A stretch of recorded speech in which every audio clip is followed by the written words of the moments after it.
Assalamu alaikum, this is Sarisawa. Every Thursday at 12 p.m, join me right here on Radio Dawn for The Inner Journey, a space where faith meets healing and science meets the soul. As a hypnotherapist and a life coach, I'll take you through powerful conversations, reflections, and tools to help you overcome challenges, find balance, and reconnect with your true self. So tune in every Thursday at 12 p.m. for The Inner Journey. With me, Sarisawa, only on Radio Dawn. Your community, your voice, your connections.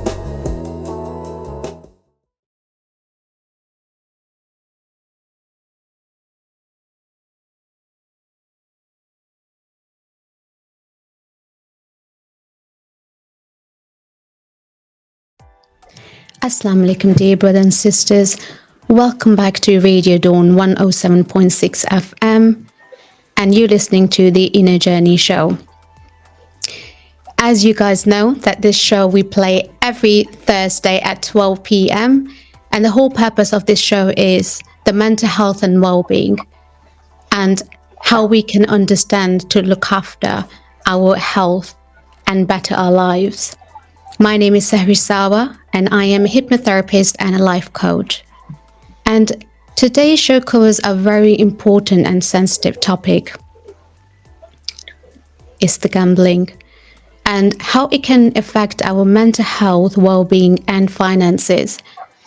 This is something many of us may have experienced personally or seen in our families or community. So it's very relevant to everyone to understand.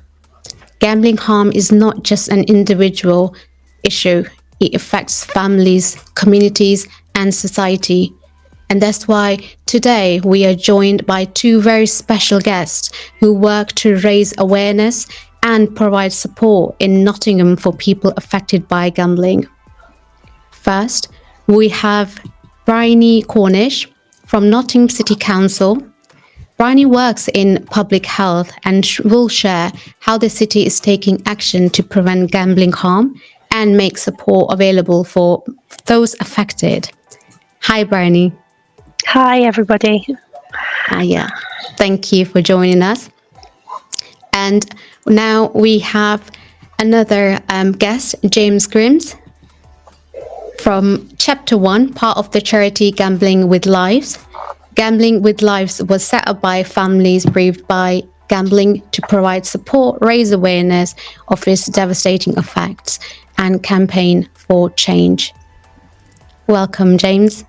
Thank you for having me on. Thank you very much.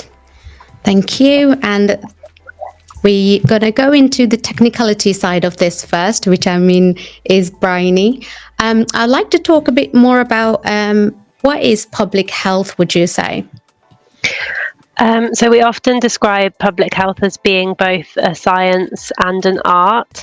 So it's about preventing disease, helping people to live longer, and also promoting health to all, so improving health across all parts of society.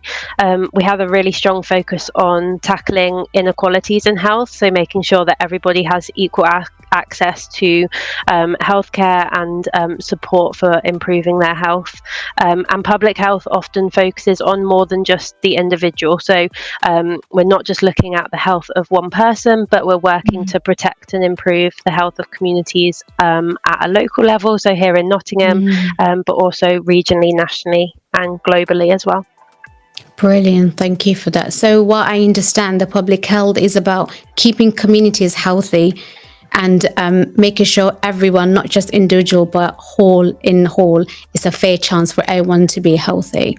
Yeah. Brilliant. Thank you.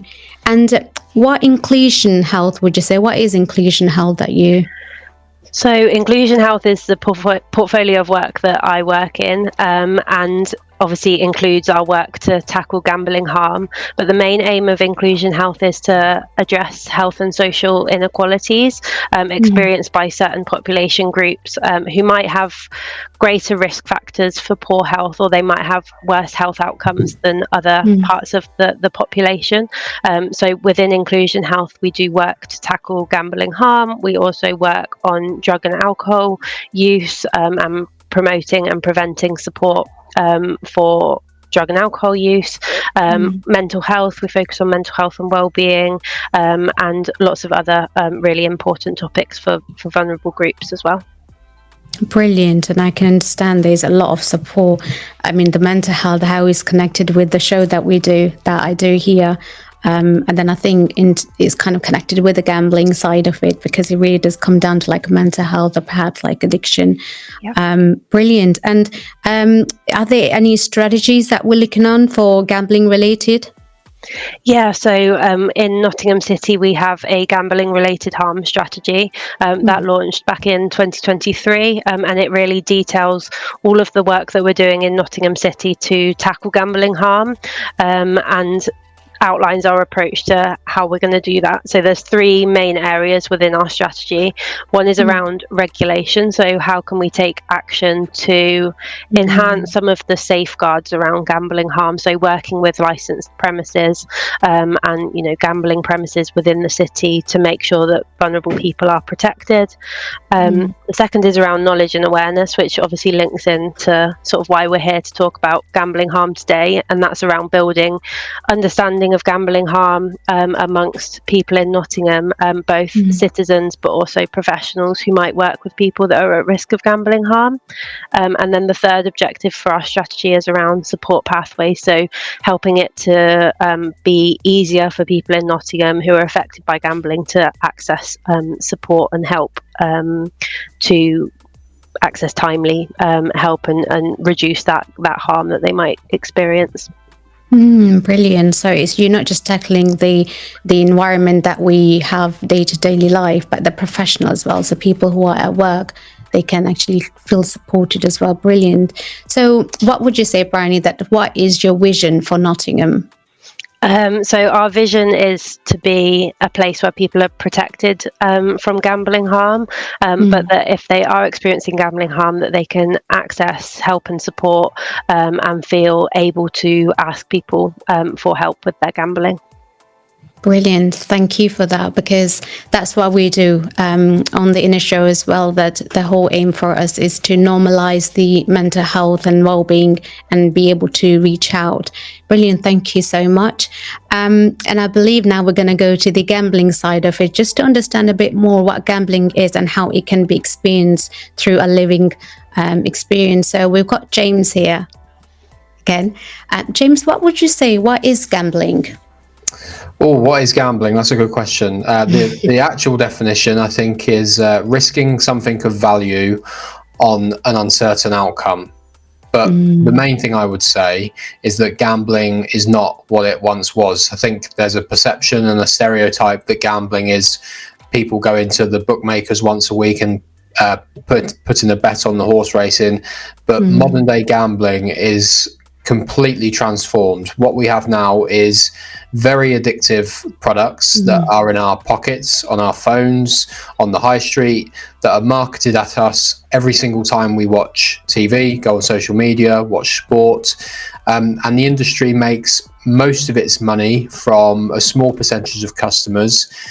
And it's very, very easy, available and accessible with not many protections and information and warnings in place. So that's all quite pessimistic, but the truth is we have a bit of a public health crisis. And so when you ask me what is gambling, the first thing I think about is lots of people struggling with gambling harm. Brilliant. Yeah, that I can completely understand, because I believe people are actually into it, but they don't realize it. And I think this is where these kind of campaigns come really handy, to really understand the behaviors and patterns that we can look into. And tell me a bit more about Chapter 1, because I know that you're part of it. I'm looking forward to understanding a bit more of that. Sure. So Chapter One is a national gambling harm prevention organisation. It's created by the charity Gambling with Lives, as you referenced, and the charity supports families that have lost people to gambling-related suicide. And it's estimated that hundreds of people every year in England alone take their life because of gambling, directly because of gambling, and those people that died and their families really clearly felt and still feel that nobody told them, nobody warned them, and their loved ones were not supported, were not protected, and were not treated adequately enough. And so we, as a charity, created Chapter One to try and fill that gap, and that is to provide information for everyone that may be affected by gambling, but that includes, education for young people, support for teachers, training for frontline professionals, campaigns for the public, resources for everybody, because gambling harms can and do happen to anyone from any walk of life. So everybody deserves full, complete information about the risks and harms of gambling, and that's our job. Every single day, our job is to go and tell as many people about why gambling harms happen and how to get help and support. And all of it is it's informed by lived experience. So not just bereaved families, but our Chapter One team. I think the vast majority have lived experience of gambling harm one way or another. I lead it, and I've got a personal experience of gambling addiction. So I just remember how rubbish gambling was for me, and I'm motivated every day by trying to ensure no one goes through that. Oh, brilliant. Thank you for sharing that. And I can completely understand that, how it would be to be on the other side. And I can really feel that the reason that you want to help and support, because you didn't even know that you was in it. And tell me a bit more about when you say that lived experiences. So was it a specific type, or when did you start to understand the patterns a bit more? Yeah, so I placed my first bet when I was 16, and that was a football bet. And football betting was a constant throughout 12 years of addiction. But in honesty, the harm I felt most was on the most addictive forms of gambling. So we're talking of things like online slots, fruit machines, roulette machines in the bookmakers. They're called fixed odds betting terminals. Basically anything that's really attractive, really easy, really quick was where I felt gambling harm most, and felt where I was most addicted to. And that still happens today. Most of the addiction and most of the harm is happening on the most addictive products. It kind of makes sense. But in saying that people don't always know that it's gambling that's causing people to feel unwell. I used to think that I was a depressed and anxious person who gambled. I now know in recovery that I was someone who gambled that caused depression and anxiety. And that's a real fundamental message of ours, is that gambling can be the root cause of these health harms. Yes, absolutely, because it does lead to the spiral, isn't it? That it starts on one thing, and when you're not fulfilling that need healthily, you will go towards the negative side of it. And now, like you mentioned, there's so many different types. So what would you say, what different type of gamblings and gambling activities are there now that you can see? There's a whole range. So some of the ones I've mentioned, most of those now are online, of course. As I said, we all have a casino in our pockets, and you can essentially gamble on pretty much any product at any time of the day. We're seeing an increase in different types of gambling-like products in games that are aimed at children and young people. And there are some things that blur the boundaries between trading and gambling and gaming, which are not classified as gambling, but they still share the same characteristics. And it's all about how the algorithms are designed, and all of it is designed to keep all of us on that platform or on that product for as long as possible. And that's not a controversial thing to say, because their business model is to keep people on the products, on the platforms for as long as possible, to make as much money as possible. Yeah, no, understandable, because like I said, it's not controversial. It's actually the business that if you have algorithm of searching of something like shopping, they will know what you like and they will start bringing you more of that. But if used in negative way, when you've gone into something, they'll bring you more of that negative of it as well. And you roughly have actually mentioned about the mental health or depression and sadness. Why do people gamble? I mean, what have your experience come across? Because via this charity, I'm sure you're speaking to so many people. Yeah, why do people gamble? I think because the gambling industry spends £1.5 billion every year on marketing, which encourages all of us to gamble all of the time.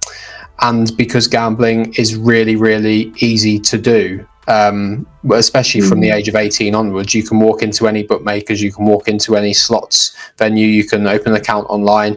It's all really easy, and that's why people gamble in the first place. I used to think that if I didn't come into contact with gambling at the age of 16, as I did, I'm not convinced that I ever would have discovered it. It was because as a young person that the bookmakers in our town used to be this really small, hidden, windowless venue, and it got replaced by a massive global brand in the middle of our high street, and it was really appealing to go in there at the age of 16. So I just think that we need to move away from trying to focus on individual behaviors and why people gamble or why people continue to gamble. Actually, what we need to realize is that the systems, the platforms, the companies, the products are all designed to keep people on them for as long as possible, and the harms are the harms. Anyone and everyone that experiences gambling harms experiences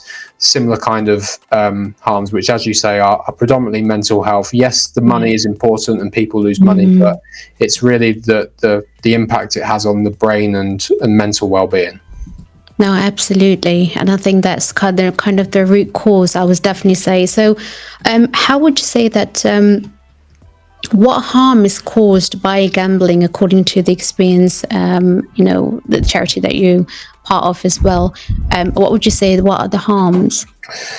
There's quite a wide range. To reiterate, it's not just about the money. Yes, people can lose lots of money, but we support families of people who have died, who are in profit.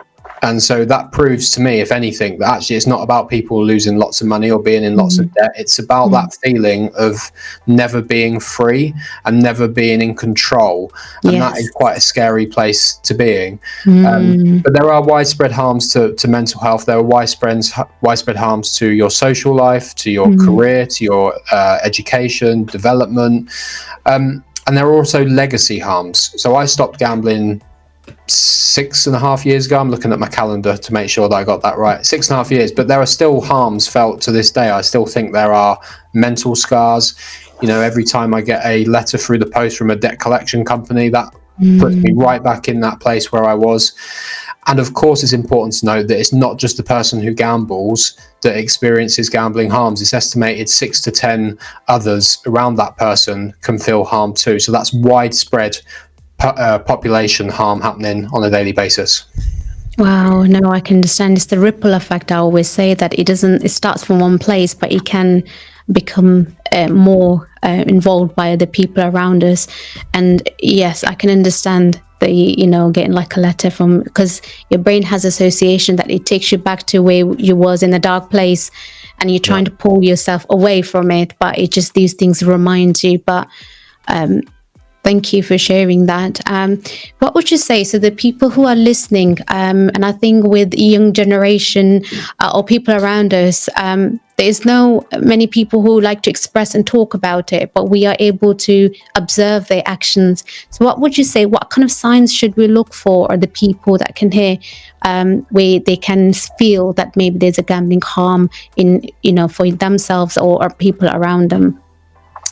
I think the overwhelming feeling is that feeling of being preoccupied with gambling. So if your whole day and night, if your thoughts in those days and those nights are only about gambling, or majority of the time is about gambling, that's a real indication that someone might be experiencing gambling harm.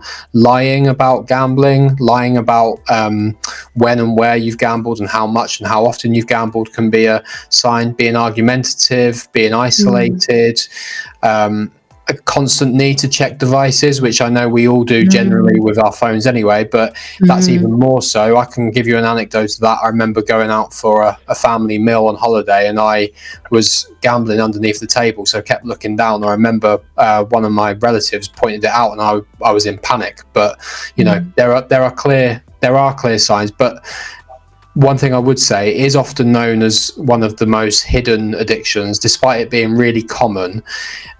Sometimes it can be difficult to see because there are not many physical symptoms compared to other addictions. So it's difficult. It's why we need much better earlier intervention and much better information to those that are currently struggling. Absolutely. And I think you're saying all the things that makes you think that if we want to have support, or if there isn't any support available. So what would you say? How can you say that someone needs help, want to have help? What kind of things can you guide them to? I would obviously say visit Chapter 1, chapter-1.org is our website, and that is a information and support hub for everyone that's affected by gambling, both for the person directly and the people around that person, and professionals as well. That has lots of information, self-help tools, and signposts into specialist support and treatment. But as a general point, what I would say is, please don't think this is all your own fault. Please don't think you're the only one going through this. Please don't think that there's something wrong with you. Please don't think you're a bad person. This happens for a reason, and to be more positive, what I would say is there genuinely has never been a better time to stop gambling and get help. There is more help, support, and treatment for gambling harms than there ever has been before. And I can tell you, hand on heart, a life free of gambling is so much better than a life with it. Yes, thank you for that. Thank you. Sorry, Sharice, am I able to just add in a bit around Nottingham as well? So obviously we have Chapter 1, which is really helpful for helping us to spread awareness and to train people up around helping them to understand what gambling harm is and how to direct people to support. And we have a really sort of broad jigsaw of support available in Nottingham, but also more regionally and nationally. So we also have our Ask Lion webpage, which I think might be included in sort of the show notes, that links through to all of the services that are available in the city. It includes National Helpline for gambling. We have an NHS East Midlands Gambling Harm Service in the region. We also have our Time Out Recovery Service, and I know they're going to be involved in some of our other radio shows, so you can hear a little bit more about their service. And then we also have Al Horea, who offer culturally sensitive support to people in the city. And just to emphasise sort of what James said as well, is that there really is no wrong door, and those services might be more helpful or less at different points in sort of somebody's gambling recovery journey. So really, take the time to look at what information is available, and there will be something there to support you with whatever you're going through. And I think James mentioned it, it's never too early or too late to seek help for gambling. So, that support is always there for you. And it is free and it is confidential. And we know that it might be difficult to talk about, but, there are people there that you can talk to and that you can trust. And that support's available here locally in Nottingham. Brilliant. Thank you so much. And again, thank you for actually revising all of the options that's available. We will be noting it down so we can perhaps mention it again on our other shows. How would you say, I can probably ask these questions to both of you.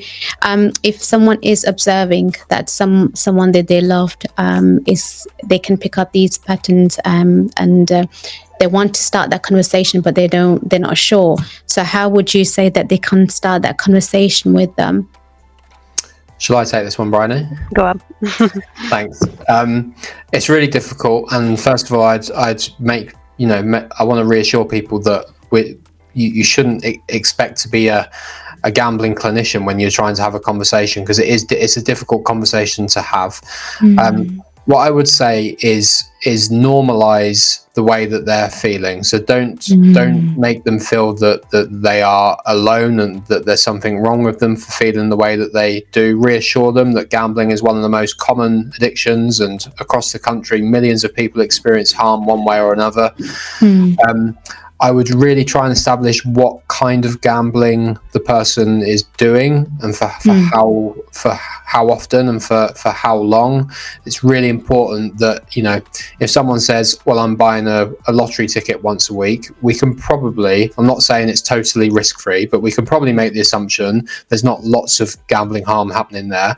But if someone says, oh, I've been using online slots for 4 hours today, then of course it needs to be, the risk needs to be elevated. And just adding to what Bryony said, really, I would encourage people to signpost and access the whole range of support and treatment that's out there, especially for families. There's an organisation called GamFam as well, which is a national charity, but they do support directly for both the person who gambles, but predominantly for the families around that person. And they can just offer a community of people who are going through the same thing, which is really important to realise you are not alone as well. Not just the person who gambles, but the family is not alone either. Brilliant. Thank you so much.